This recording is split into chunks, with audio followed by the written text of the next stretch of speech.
Salam persahabatan. Saya Dr. Catur Kuwasagoro, spesialis anak konsultan dari Rumah Sakit Persahabatan Jakarta, ingin menyampaikan beberapa tips tentang COVID-19. Penyakit COVID-19 adalah penyakit yang disebabkan oleh karena virus namanya SARS-CoV-2. Nama penyakitnya sendiri adalah Coronavirus Disease, disingkat COVID-19. Penyakit ini bisa menyerang orang dewasa, anak-anak, bahkan bayi. Penyakit ini bisa menyerang etnis apapun. Terbukti sampai saat ini sudah lebih dari 200 negara yang terkena dampak penyakit ini. Bagaimana penularan penyakit ini? Penularannya bisa secara langsung ataupun tidak langsung. Penularan langsung, misalnya ada orang yang sakit COVID-19, itu batuk atau bersin. Partikel yang mengandung virus itu terlontar sejauh kurang lebih 1,5 meter dan akan mengenai orang yang tidak memakai masker. Itu adalah penularan secara langsung. Bisa juga secara tidak langsung, seperti partikel yang terlontar tadi yang mengandung virus, itu mengenai benda atau permukaan, kemudian ada orang yang memegang benda atau permukaan tersebut, kemudian dia mengusap wajahnya, kemudian orang itu bisa terkena virus tersebut.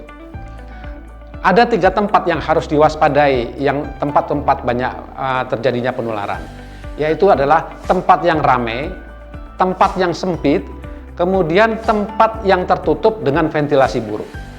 Apa tanda anak dicurigai sakit COVID? Ya.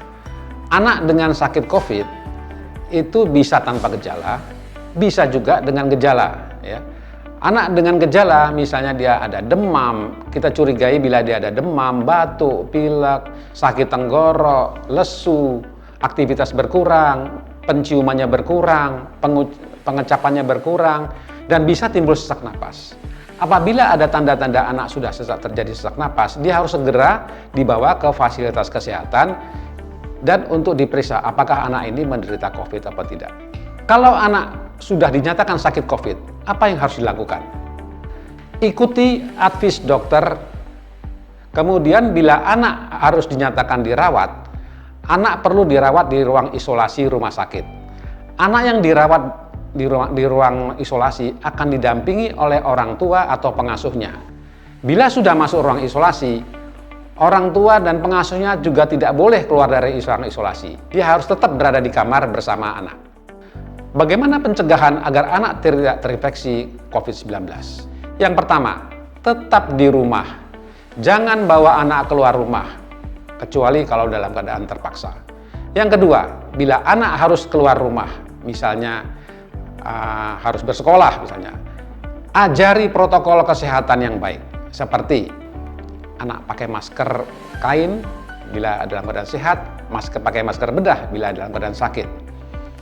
Jangan menyentuh apapun termasuk dari bagian luar dari masker.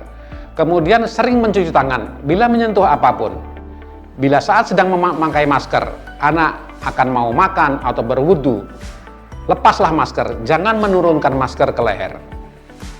Kemudian, ajari anak social distancing.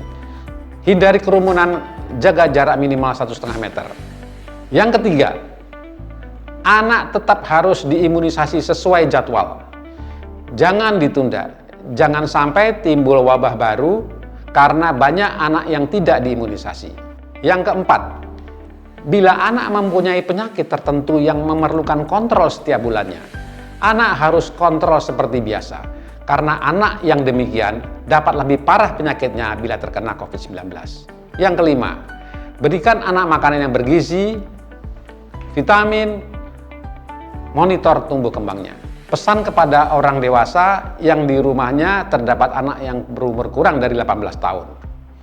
Orang dewasa serumah yang karena pekerjaannya harus beraktivitas di luar rumah harus memperhatikan, ikuti protokol kesehatan secara disiplin dan konsisten.